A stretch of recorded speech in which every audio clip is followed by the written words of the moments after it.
नमस्कार, बहुत स्वागत है आपका ओंकार न्यूज में। मैं हूं आपके साथ ज्योति यादव। तो बुलेटिन की शुरुआत करेंगे बड़ी खबर के साथ। प्रदेश की आर्थिकी को सशक्त बनाने के लिए मुख्यमंत्री ने अलग अलग क्षेत्रों के प्रतिनिधि समूहों के साथ बातचीत की। मुख्यमंत्री की अनुभव पहल आओ मिलकर उत्तराखंड को बनाए सशक्त में सभी ने मिलजुल कर साथ दिया। जनता का हित सर्वोपरि मानकर राज्य के विकास सहयोगी बनाने की भी बात कही गई और इस मौके पर मुख्यमंत्री ने कहा कि हम सबको मिलकर उत्तराखंड को सशक्त राज्य बनाने का संकल्प लेना होगा। तो प्रदेश की आर्थिकी को सशक्त बनाने के लिए मुख्यमंत्री ने अलग अलग क्षेत्रों के प्रतिनिधि समूहों के साथ बातचीत की और साथ ही साथ मुख्यमंत्री की अलग अलग पहल आओ मिलकर उत्तराखंड को बनाए सशक्त में सभी ने मिलजुल कर साथ दिया है और जनता का हित सर्वोपरि मानकर राज्य के विकास सहयोगी बनने की भी बात कही गई है। इस मौके पर मुख्यमंत्री ने यह भी कहा, हम सबको मिलकर उत्तराखंड को सशक्त राज्य बनाने का संकल्प लेना होगा।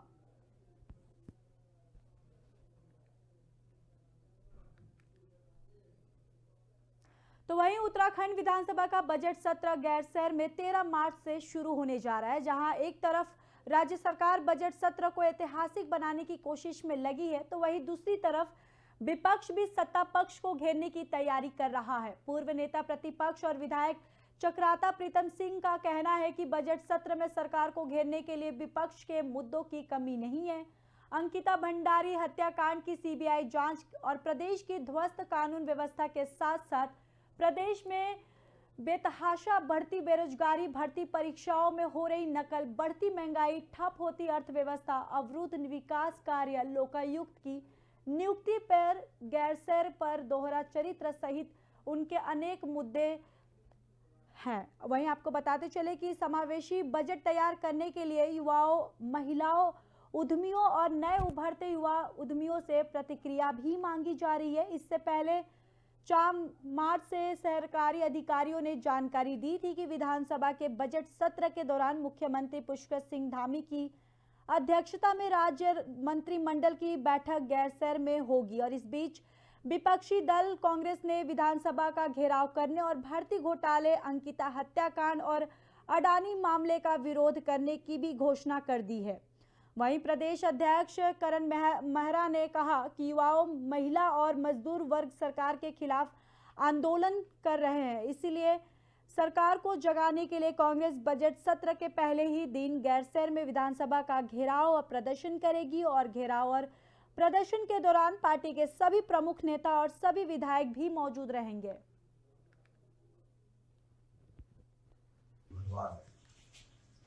आप देख लीजिए प्रदेश की बिगड़ती कानून व्यवस्था, अंकिता भंडारी हत्याकांड और तमाम घटनाएं इस प्रदेश के अंदर घटी है, उस पर हम सरकार को घेरने का काम करेंगे। बेरोजगारी का मुद्दा सबसे महत्वपूर्ण मुद्दा है और जिस तरीके से प्रदेश के अंदर आए दिन हर परीक्षा में नकल हो रही है, तो इस मुद्दे को हम सदन के अंदर उठाने का काम करेंगे। महंगाई अपने चरम पर है। होली का जो तोहफा सरकार ने दिया, गैस की कीमतें बढ़ा करके, महंगाई एक मुद्दा है। अर्थव्यवस्था पूरी तरीके से ध्वस्त है, विकास के कार्य अवरुद्ध है। सरकार ने कहा था कि हम इस प्रदेश के अंदर मजबूत लोकायुक्त लाएंगे, 5 साल पहले के गुजर गए, 1 साल ये भी गुजर गया है, 6 साल में लोकायुक्त नहीं ला पाई सरकार। तो मैंने कहा ना कि तमाम मुद्दे हैं, विषय को लेकर हम सरकार को घेरने का काम करें। चलिए बढ़ते अगली खबर की ओर। फरीदाबाद के सेक्टर 11 चौकी के अंतर्गत एचपी के पेट्रोल पंप पर दबंगों की गुंडागर्दी का मामला सामने आया है। टेम्पो चालक के साथ 4-5 दबंगों ने जमकर मारपीट की और पूरा मामला पेट्रोल पंप पर लगे सीसीटीवी कैमरे में कैद हो गई।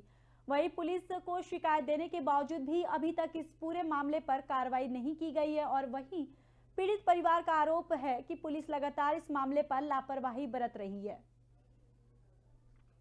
तो सेक्टर 11 चौकी के अंतर्गत एचपी के पेट्रोल पंप पर दबंगों की गुंडागर्दी का मामला सामने आया है, जहां पर टेम्पो चालक के साथ 4-5 दबंगों ने जमकर मारपीट की और ये पूरा मामला पेट्रोल पंप पर लगे सीसीटीवी कैमरे में कैद हो गई। वहीं पुलिस को शिकायत देने के बावजूद भी अभी तक इस पूरे मामले पर कार्रवाई नहीं की गई है और पीड़ित परिवार का आरोप है कि पुलिस लगातार इस मामले पर लापरवाही कर रही है।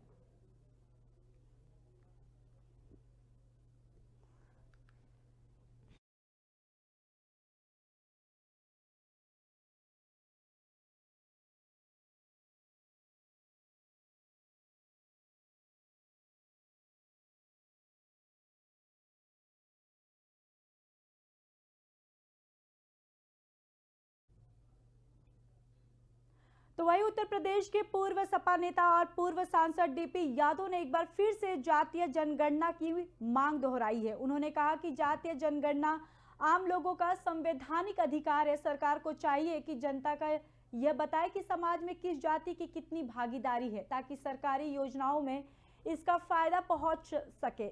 उन्होंने कहा कि मांग ये भी उठाई तो जातीय जनगणना करवाना सरकार की जिम्मेदारी और सरकार को इससे पीछे नहीं हटना चाहिए।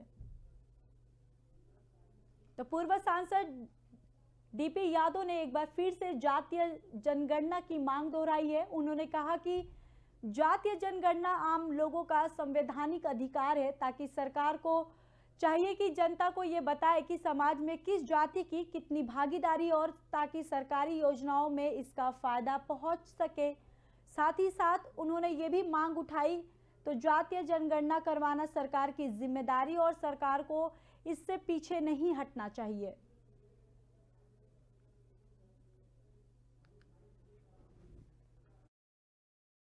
ये तो संवैधानिक अधिकार है जातीय जनगणना का, इसे होने में कोई बुराई नहीं है। अगर किसी जाति को अपने बारे में, संख्या बल के बारे में कोई आभास होता है, पता लगता है, तो वो तो अच्छी बात है, कोई बुराई नहीं है उसमें।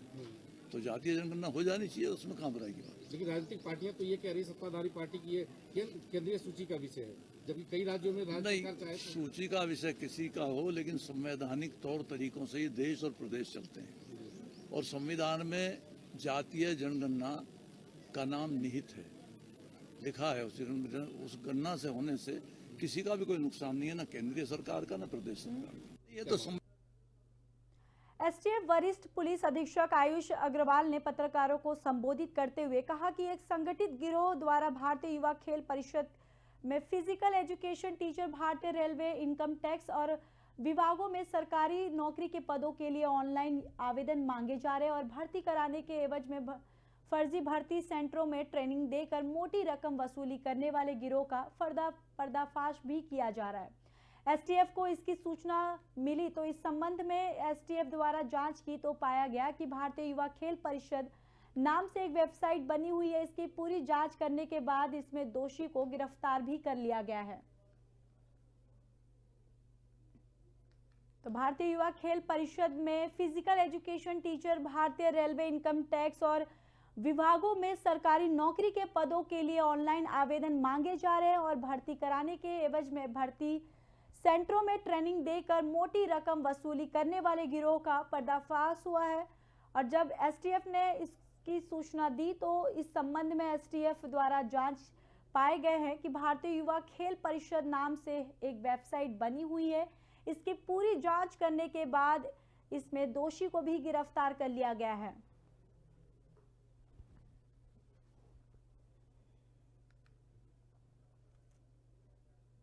उत्तर प्रदेश के प्रयागराज जिले में उमेश पाल की हत्या में शामिल एक और शूटर एनकाउंटर में ढेर हो गया है। सुबह कोंधियारा थाना क्षेत्र में क्राइम ब्रांच की टीम और शूटर विजय उर्फ उस्मान चौधरी के बीच मुठभेड़ हो गई है। मुठभेड़ के दौरान गोली लगने से उस्मान गंभीर रूप से घायल हो गया, जहां पर आनन फानन में उसे घायल अवस्था में स्वरूप रानी अस्पताल में भर्ती कराया गया है, जहां पर डॉक्टरों ने उसे मृत घोषित कर दिया है। वही बताया जा रहा है कि उमेश पाल की हत्या करने आए शूटरों में विजय उर्फ उस्मान ही था, जिसने उमेश पाल और उनके गनर को गोली मारी थी।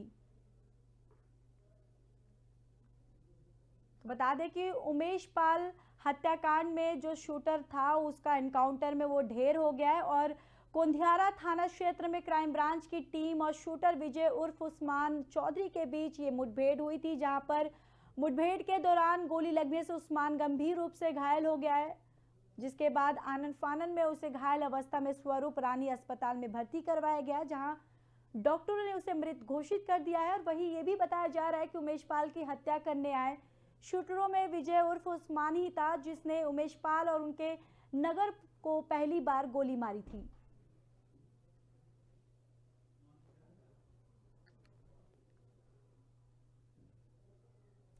फिल्मी पर्दे पर कश्मीर का सौंदर्य फिर से निखर रहा है। पिछले 2 साल के दौरान बॉलीवुड की 200 फिल्में, वेब सीरीज और एल्बम की शूटिंग हो या मंजूरी प्रदान की गई है। ये पिछले 34 साल की रिकॉर्ड आंकड़ा है। कश्मीर 90 के दशक की शुरुआत से आतंकवाद की गर्मी से झुलसने लगा था। अब सुरक्षा की दृष्टि से हालात काफी हद तक बेहतर हो गए हैं। वहीं बॉलीवुड सहित दक्षिण भारतीय फिल्मकार भी यहां पर शूटिंग कर रहे हैं। जम्मू कश्मीर फिल्म विकास परिषद का गठन 2021 में हुआ था। तो फिल्मी पर्दे पर कश्मीर का सौंदर्य फिर निखर रहा है। पिछले 2 साल के दौरान बॉलीवुड की 200 फिल्में, वेब सीरीज और एल्बम की शूटिंग यहां पर हो चुकी है। और वही आपको बताते चले कि 34 साल का रिकॉर्ड आंकड़ा है यहां पर। और वही कश्मीर 90 के दशक की शुरुआत से आतंकवाद की गर्मी से झुलसने लगा था और अब सुरक्षा की दृष्टि से हालात काफी हद तक बेहतर है। वही बॉलीवुड दक्षिण भारतीय फिल्मकार भी यहां पर शूटिंग करने आते हैं। और वही आपको बताते चले कि जम्मू कश्मीर फिल्म विकास परिषद का गठन 2021 में हुआ था।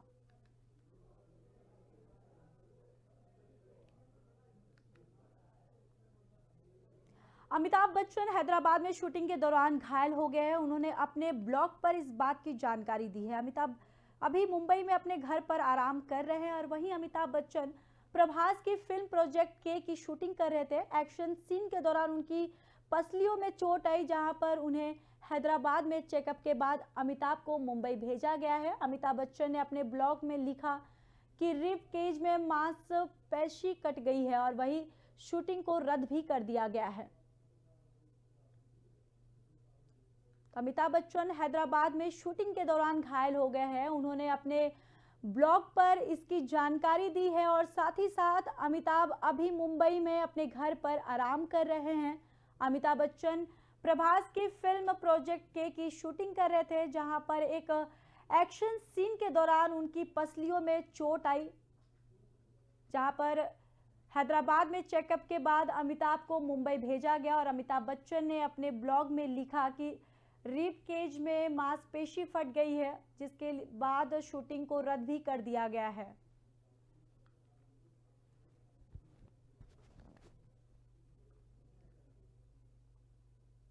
दिल्ली के जहांगीरपुरी से सी ब्लॉक में अचानक कार में आग लग गई, जहां पर राहगीरों का कहना है कि पीछे से आ रहे लोगों ने कार में बैठे व्यक्ति को बताया कि कार के बैक साइड से धुआं निकल रहा है। जहां पर आनन फानन में ड्राइवर कार से बाहर निकला। कार से ड्राइवर के निकलते ही आग तेज हो गया और वही तुरंत ही दमकल विभाग को सूचना दी गई, जहां पर मौके पर दमकल विभाग की गाड़ी पहुंची और आग पर काबू पाया गया। लेकिन तब तक आग पूरी तरह से जलकर खाक हो गई थी। गनीमत ये रही कि कार में बैठा व्यक्ति समय रहते बाहर निकला, जिसकी वजह से वो बच गया।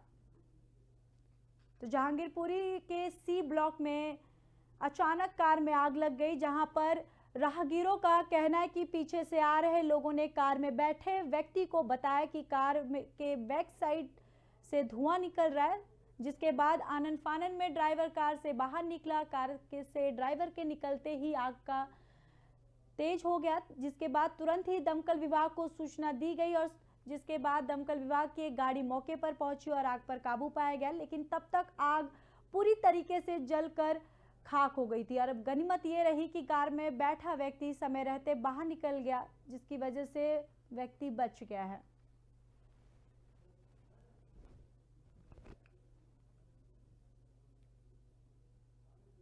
नोएडा के सेक्टर 20 में पुलिस और साइबर आईटी सेल ने फॉरेन नेशनल के फ्रॉड गैंग का पर्दाफाश करते हुए एक भूटानी और नाइजीरियाई नागरिक गिरफ्तार किए हैं। ये विदेशी ठग ऑनलाइन दोस्ती करते थे, फिर विश्वास जीतकर कस्टम चेकिंग के दौरान विदेशी मुद्रा लाने के नाम पर पकड़े जाने की फर्जी कहानी तैयार करते थे और फिर अपने जाल में फंस गई महिला को कस्टम की ओर से पकड़े गए व्यक्ति को छुड़ाने के नाम पर कस्टम ड्यूटी के रूम में ठगी करते थे। वहीं पुलिस ने इन लोगों के कब्जे से 3 लैपटॉप, 17 मोबाइल फोन, 40,000 नकदी और 3 पासपोर्ट बरामद किए हैं। वहीं एडिशनल डीसीपी ने बताया कि इन लोगों का एक संगठित गिरोह है कि उस रूप में नाइजीरिया देश का निवासी भी बताता रहा है।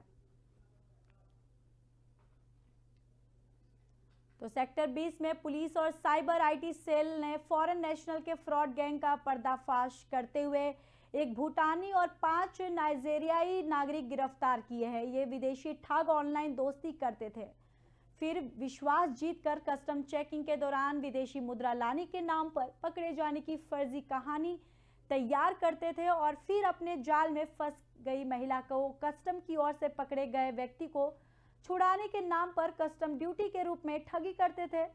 और वहीं आपको बताते चले कि पुलिस ने इन लोगों के कब्जे से 3 लैपटॉप, 17 मोबाइल फोन, 40,000 नकदी और 3 पासपोर्ट भी बरामद किए हैं। और इस पूरे मामले में एडिशनल डीसीपी ने बताया कि इन लोगों का एक संगठित गिरोह है कि मूल रूप से नाइजीरिया देश के निवासी बताते हैं।